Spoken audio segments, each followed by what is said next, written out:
내 백성이여 내 교훈을 들으며 내 입의 말에 귀를 기울일지어다. 내가 입을 열고 비유를 베풀어서 옛 비밀한 말을 발표하리니 이는 우리가 들은 바요 아는 바요 우리 열조가 우리에게 전한 바라. 우리가 이를 그 자손에게 숨기지 아니하고 여호와의 영예와 그 능력과 기이한 사적을 후대에 전하리로다. 여호와께서 증거를 야곱에게 세우시며 법도를 이스라엘에게 정하시고 우리 열조에게 명하사 저희 자손에게 알게 하라 하셨으니 이는 저희로 후대 곧 후생 자손에게 이를 알게 하고 그들은 일어나 그 자손에게 일러서 저희로 그 소망을 하나님께 두며 하나님의 행사를 잊지 아니하고 오직 그 계명을 지켜서 그 열조 곧 완고하고 패역하여 그 마음이 정직하지 못하며 그 심령은 하나님께 충성치 아니한 세대와 같지 않게 하려 하심이로다. 사랑하는 성도 여러분, 예수 그리스도께서는 자기 백성들에게 하나님을 사랑하라고 명령하셨습니다.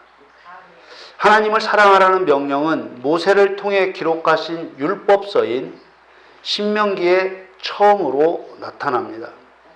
하나님을 사랑하라는 신명기에 나타난 명령의 흐름을 보면 인간에 대한 하나님의 의도가 매우 선명하게 드러나 있습니다. 신명기 6장 4절에 이스라엘아 들으라 우리 하나님 여호와는 오직 하나인 여호와시니 5절에 너는 마음을 다하고 성품을 다하고 힘을 다하여 네 하나님 여호와를 사랑하라고 하셨습니다. 이 명령에서 마음을 다하고 성품을 다하고 힘을 다하여 네 하나님 여호와를 사랑하라는 이유를 우리 하나님 여호와는 오직 하나인 여호와이시기 때문이라고 말씀하셨습니다. 이는 여호와만이 유일하신 신이기 때문에 피조물인 인간이 오직 여호와 하나님만을 사랑해야 할 매우 중요한 이유가 되는 것입니다. 신의 흉내를 내는 모든 거짓 신들과 물질을 사랑해서는 안 되는 것입니다. 하나님에 대한 사랑 여부는 지식과 감정과 의지를 가진 사람에 대한 복과 저주의 기준이 되고 있습니다. 하나님께서는 존재하는 모든 사람에게 사랑하라고 명령하시는 것이 아닙니다.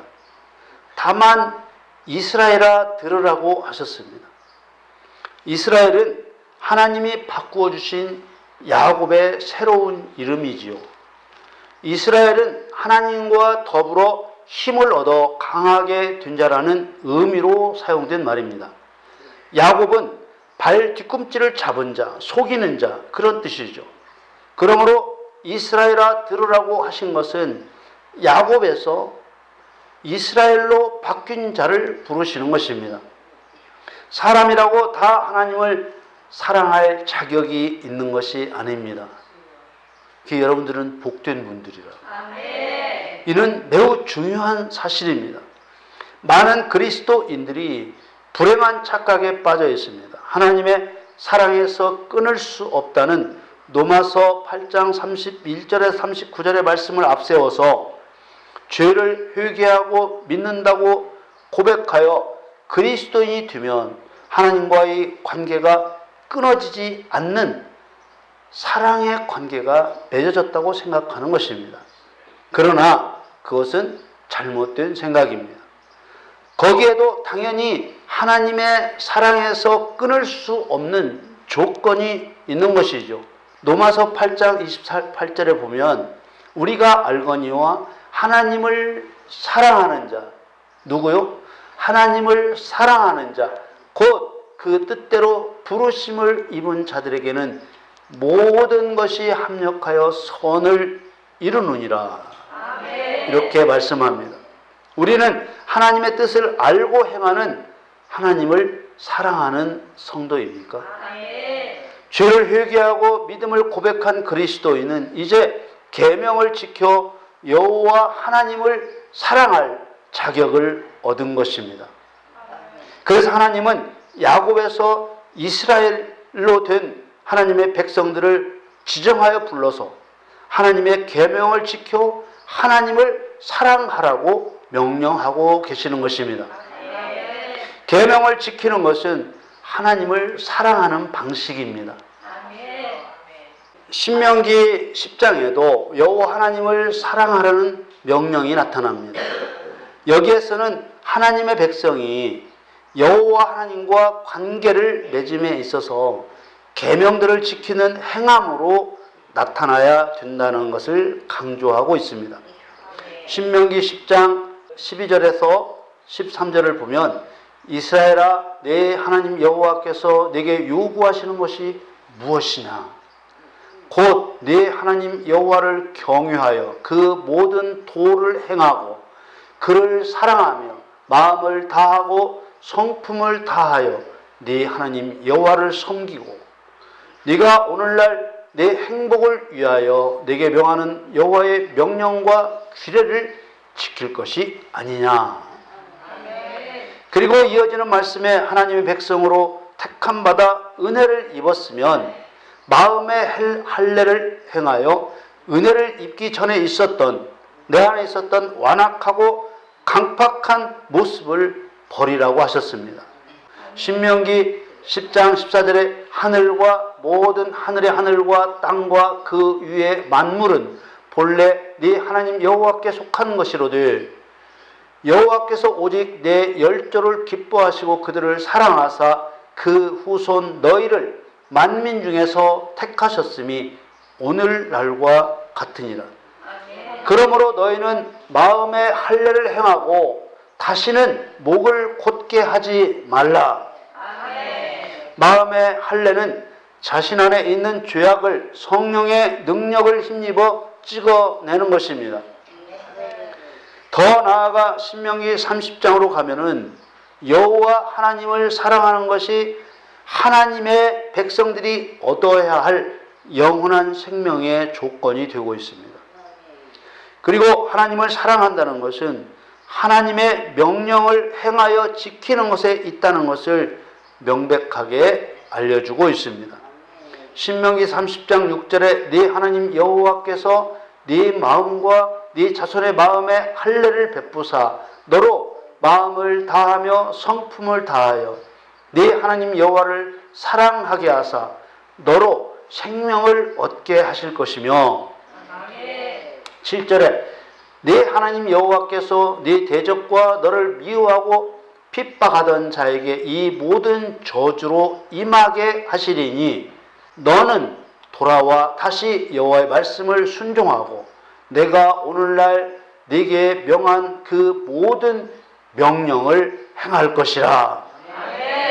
이 신명기의 말씀들은 하나님을 사랑한다는 것이 단순하게 하나님을 애틋한 마음으로 좋아하는 그런 감정의 문제를 뛰어넘는 순종의 문제라는 것을 우리에게 가르쳐주고 있는 것입니다.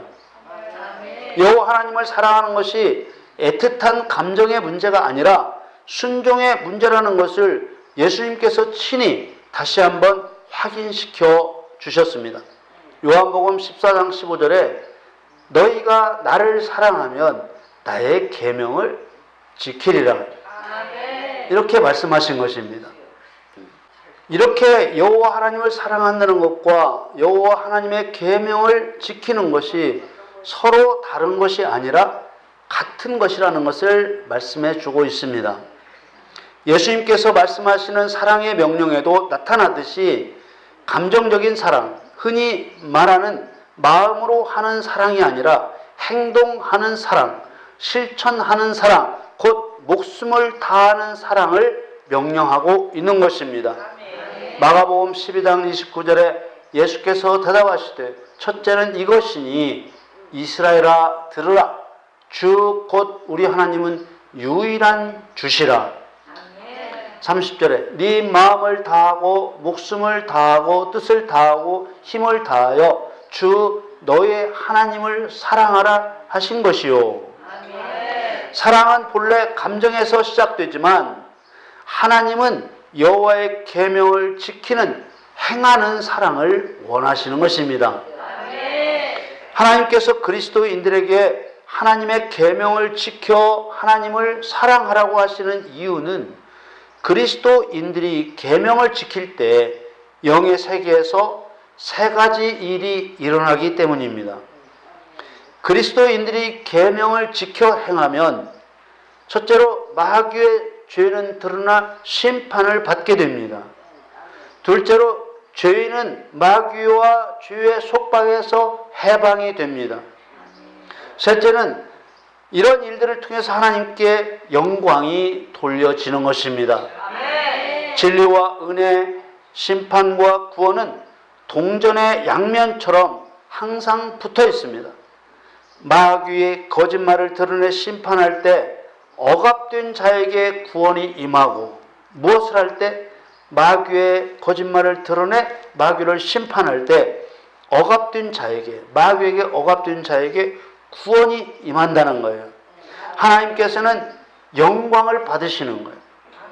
그것을 통해서 구원의 뿌리신 예수 그리스도께서 죄인을 구원하시는 구원은 악한 자 마귀의 손아귀에서 빼내는 구원입니다. 누가복음 1장 69절과 70절에 우리를 위하여 구원의 뿔을 그 종 다윗의 집에 일으키셨으니 이것은 주께서 예로부터 거룩한 선자의 입으로 말씀하신 바와 같이 71절에 우리 원수에게서와 우리를 미워하는 모든 자의 손에서 구원하시는 구원이라. 손에서 구원한다는 말은 마귀와 모든 마귀의 세력의 억압에서 건져냄을 받는다는 의미인 것입니다. 그러므로 한 생명이 구원받는 것은 그를 억압하고 있는 마귀의 심판의 결과인 것입니다. 에덴 동산에서 일어난 사건에 대한 말씀은 이 세상의 영적 환경이 어떠한 것인지 증거한 것입니다.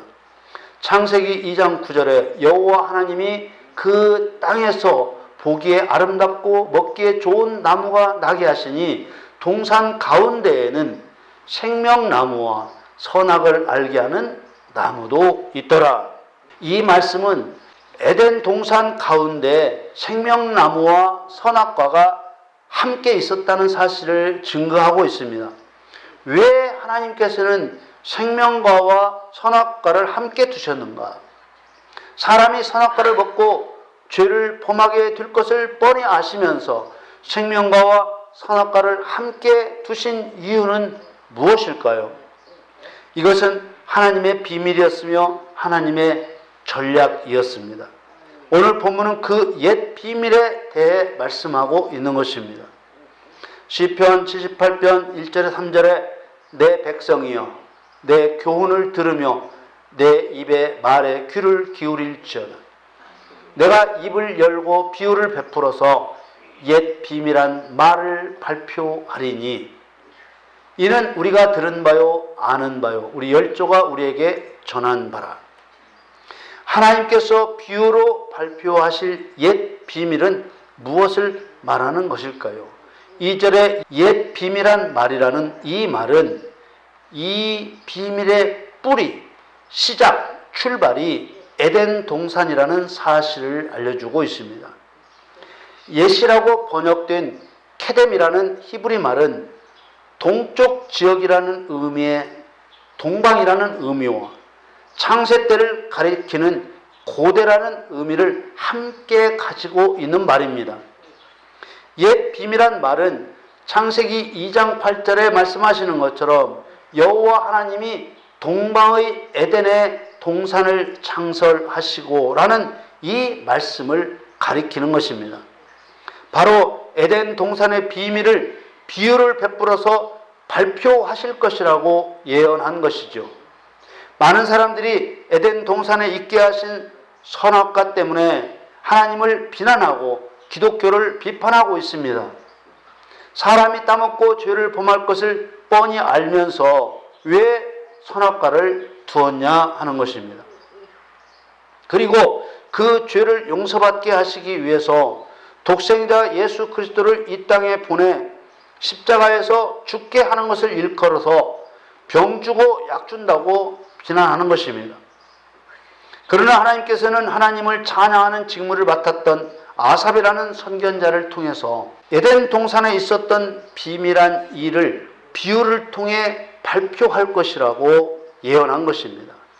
그리고 그 선악과 사건을 통해 심판과 구원, 진리와 은혜를 베푸셔서 완고하고 패역한 모습에서 정직하고 충성스러운 모습으로 다듬고 완성해 가는 도구로 사용하실 것이라고 밝히고 있는 것이지요. 하나님께서는 사람을 창조하시기 전부터 믿음의 시련으로 연단하실 계획을 세우셨던 것입니다. 이사야 48장 10절 보라 내가 너를 연단하였으나 은처럼 하지 아니하고 너를 고난의 풀무에서 택하였노라. 11절에는 내가 나를 위하며 내가 나를 위하여 일을 이룰 것이라. 어찌 내 이름을 욕되게 하리요 내 영광을 다른 자에게 주지 아니하리라. 하나님께서는 고난의 풀무에서 우리를 택하셨다고 하셨습니다. 하나님께서는 창조된 인간을 죄인으로 정하시고 금을 단련하듯이 정결케 해 나갈 것을 처음부터 계획하셨다는 것을 분명히 하신 것입니다. 하나님께서는 지으신 인간을 죄인으로 정하시고 풀무불로 연단하시는 일이 하나님 자신을 위한 일이라고 하셨습니다. 내가 나를 위하며 내가 나를 위하여 두 번 반복하심으로 하나님의 주권에 의한 하나님의 뜻이 강하게 드러나고 있는 것이죠. 그리고 하나님께서는 어찌 내 이름을 욕되게 하리요 내 영광을 다른 자에게 주지 아니하리라는 말씀을 통해서 사람을 연단하는 하나님의 계획에 결코 실패하지 않을 것임을 분명히 하셨습니다. 잠언 11장 3절에 도가니는 은을 풀무는 금을 연단하거니와 여호와는 마음을 연단하시느니라. 그리스도인을 연단하시는 도구는 믿음의 시련입니다. 베드로전서 1장 7절에 너희 믿음의 시련이 불로 연단하여도 없어질 금보다 더 귀하여 예수 그리스도에 나타나실 때에 칭찬과 영광과 존귀를 얻게 하려 함이라. 믿음의 시련이란 믿음에 대한 시험을 말합니다. 다시 말하면 하나님의 명령에 대해 순종하는지 순종하지 않는지를 시험하시는 것입니다. 다만 이 시험은 죄로부터 구별되는 진짜 그리스도인을 만들기 위한 것이기 때문에 만일 하나님 말씀에 순종치 아니할 때는 고난과 환난이 함께 오기도 하는 것이지요. 하나님께서는 에덴 동산 가운데 생명과와 선악과를 함께 두신 이 비밀한 일의 역사를 통해 그 의미가 전해지고 있다고 했습니다. 역사 속에서 하나님의 백성들이 하나님의 말씀에 순종하여 의롭게 살 수 있는 기회와 하나님의 말씀에 불순종하여 불의하게 사는 멸망의 시험이 항상 함께 주어짐으로써 에덴 동산의 비밀의 의미가 전해지고 있다는 것입니다. 시편 오늘 78편 4절 말씀에 우리가 이를 그 자손에게 숨기지 아니하고 여호와의 영예와 그 능력과 기이한 사적을 후대에 전하리로다. 하나님의 백성 앞에 의와 불의, 선과 악을 함께 두시는 이 일을 일컬어 여호와의 영예와 그 능력과 기이한 사적이라고 했습니다. 이는 하나님의 영광을 드러내는 일이며 하나님의 권능을 드러내는 일이며 하나님의 놀랍고 뛰어나고 비범함을 드러내는 일이라는 것입니다. 이사야서 55장 8절 9절에 여호와의 말씀에 내 생각은 너희 생각과 다르며 내 길은 너희 길과 달라서 하늘이 땅보다 높음같이 내 길은 너희 길보다 높으며 내 생각은 너희 생각보다 높으니라. 피조물인 인간은 전능하신 창조주의 행하심을 인정하라는 것입니다. 시편 78편을 쓴 아삽은 제사장 반열인 레위 자손으로 다윗과 솔로몬 시대 하나님을 찬양하는 찬양대의 우두머리였습니다. 선견자였던 아삽은 72절에 달하는 시편 78편에 하나님의 백성들이 그들 앞에 놓인 의와 불의, 선과 악 중에서 불의와 악을 선택했던 실패의 역사를 기록하고 있습니다. 첫 번째로 기록한 실패한 역사인 사례는 에브라임 자손들이 전쟁의 명령을 거역하고 전쟁을 회피한 사건을 거론하고 있습니다. 시편 78편 9절에 에브라임 자손은 병기를 갖추며 활을 가졌으나 전쟁의 날에 물러갔도다. 에브라임 자손은 이스라엘 12지파의 하나인 에브라임 지파를 일컫는 말로 이들은 매우 강성한 지파였습니다. 그러나 하나님의 명령대로 가나안 족속을 멸했어야 되는데도 그 마음이 교만하여 하나님의 언약과 율법을 지키지 않고 가나안 땅의 중심이었던 게셀에서 가나안 족속을 멸하지 않았습니다. 이것을 불의와 악을 선택한 일이라고 하는 것입니다. 이런 에브라임 지파는 바알을 숭배하고 방탕과 교만에 빠져 결국 멸망을 당하고 말았습니다.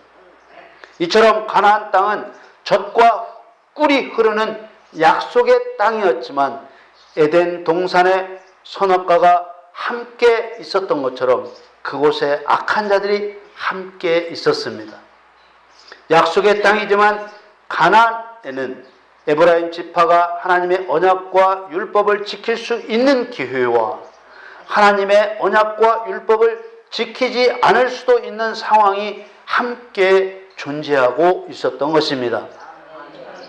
에덴 동산 가운데 생명과와 선악과를 동시에 두신 것은 저와 여러분이 살고 있는 이 세상에도 에덴 동산과 똑같은 상황 가운데 두시겠다는 하나님의 언약이자 법도인 것입니다. 그렇게 하시는 하나님의 목적이 무엇입니까? 오늘 본문 5절에서 8절 말씀을 봅니다. 여호와께서 증거를 야곱에게 세우시며 법도를 이스라엘에게 정하시고 우리 열조에게 명하사 저희 자손에게 알게 하라 하셨으니 이는 저희로 후대 곧 후생 자손에게 이를 알게 하고 그들은 일어나 그 자손에게 일러서 저희로 그 소망을 하나님께 두며 하나님의 행사를 잊지 아니하고 오직 그 계명을 지켜서 그 열족 곧 완고하고 패역하여 그 마음이 정직하지 못하며 그 심령은 하나님께 충성치 아니한 세대와 같지 않게 하려 하심이로다. 다시 한번 7절 8절에 나오는 하나님의 목적을 보겠습니다. 저희로 그 소망을 하나님께 두며 하나님의 행사를 잊지 아니하고 오직 그 계명을 지켜서 그 열조 곧 완고하고 패역하여 그 마음이 정직하지 못하며 그 심령은 하나님께 충성치 아니한 세대와 같지 않게 하려 하심이로다. 아멘. 하나님께서는 이 세상에서 인간을 죄인으로 정하신 후에 연단이라는 과정을 통해 고쳐지고 다듬어지고 정직하며 충성스러운 존재로 만들어지도록 계획하셨습니다. 아멘. 이것이 하나님의 신비롭고 오묘한 일이라고 하셨습니다. 이 비밀한 일을 비유를 통해 발표하신다고 하신 하나님의 이 약속은 예수 그리스도를 통해 지켜졌습니다. 이 비유가 바로 알곡과 가라지의 천국 비유입니다. 마태복음 13장 24절에서 27절 말씀을 봅니다. 예수께서 그들 앞에 또 비유를 베풀어 가라사대 천국은 좋은 씨를 제밭에 뿌린 사람과 같으니 사람들이 잘 때 그 원수가 와서 곡식 가운데 가라지를 덧뿌리고 갔더니 싹이 나고 결실할 때 가라지도 보이거늘 집 주인의 종들이 와서 말하되 주여 밭에 좋은 씨를 심지 아니하였나이까? 그러면 가라지가 어디서 생겼나이까? 하나님께서는 이 세상 끝날까지 의와 불이, 선과 악이 함께 공존하게 하셨습니다. 하나님께서 이렇게 하시는 이유를 시편 78편에 설명하고 있는 것입니다. 다시 한번 시편 78편 7절 8절을 보겠습니다. 저희로 그 소망을 하나님께 두며 하나님의 행사를 잊지 아니하고 오직 그 계명을 지켜서 그 열조 곧 완고하고 패역하여 그 마음이 정직하지 못하며 그 심령은 하나님께 충성치 아니한 세대와 같지 않게 하려 하심이로다. 그러나 불행하게도 얼마나 많은 사람이 은혜 타령을 하면서 죄와 싸우지 않고 위장된 평화에 안주하고 있습니까? 여러분, 하나님께서 우리에게 죄가 있게 하시고 악한 영들이 함께 있는 세상에 우리를 두신 것은 우리를 하나님의 충성된 자로 세우시기 위한 창조주의 심오한 경륜인 것입니다. 이런 하나님의 신비한 비밀의 경륜을 알지 못하는 그리스도인들이 마귀의 속임수에 평안하다, 안전하다 하고 있는 것입니다. 겉으로는 거룩한 척 하면서도 내면은 죄악으로 가득 차서 회칠한 무덤과 같이 구더기와 썩는 냄새로 진동하고 있는 것입니다. 도적같이 임할 하나님의 날에 대비하지 못하고 위장된 평안과 거짓 안전에 만족하고 있어서는 안 되는 것입니다. 데살로니가 전서 5장 3절에 저희가 평안하다 안전하다 할 그때 잉태된 여자에게 해산 고통이 이름과 같이 멸망이 호련히 저에게 이르리니 결단코 피하지 못하리라. 그러나 우리에게는 알곡과 가라지를 함께 두시는 천국의 비밀을 알게 하셨습니다. 그러므로 우리는 거짓 복음에 둔하여진 완악한 마음을 풀어버리고 눈으로 보고 귀로 듣고 마음으로 깨달아 돌이켜서 하나님으로부터 고침을 받아야 할 것입니다. 사랑하는 성도 여러분, 영적인 어둠에서 벗어나십시다. 데살로니가 전서 5장 4절에서 6절 말씀에 형제들아 너희는 어둠에 있지 아니하매 그날이 도적같이 너희에게 임하지 못하리니 너희는 다 빛의 아들이요 낮의 아들이라. 우리가 밤이나 어둠에 속하지 아니하나니 그러므로 우리는 다른 이들과 같이 자지 말고 오직 깨어 근신할지라. 우리가 알곡과 가라지를 함께 두시는 하나님의 뜻을 알고 죄와 싸우면 주님께서 재림하시는 그날이 우리에게는 도적같이 임하지 못하는 것입니다. 오히려 하나님께서 재림 예수님을 영광 중에 영접하도록 준비케 하실 것입니다. 하나님께서는 우리를 죄악된 세상에 두신 것은 하나님의 진노에 망하게 하시려는 것이 아니라 우리 주 예수 그리스도로 말미암아 구원을 얻게 하신 것입니다. 데살로니가 전서 5장 7절 말씀에 자는 자들은 밤에 자고 취하는 자들은 밤에 취하되 8절에 우리는 낮에 속하였으니 근신하여 믿음과 사랑의 흉배를 붙이고 구원의 소망의 투구를 쓰자. 여러분 가슴이 사랑으로 가득 차 있기를 축원합니다.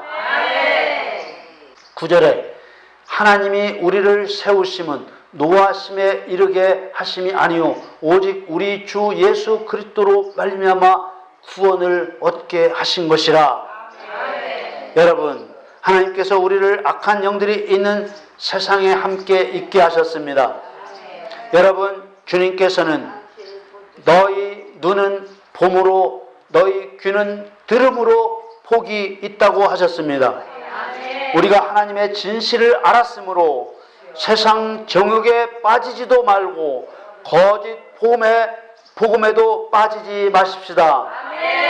끊임없이 의와 불의, 선과 악으로 우리를 시험할 때 담대하게 의와 선을 붙잡으십시다.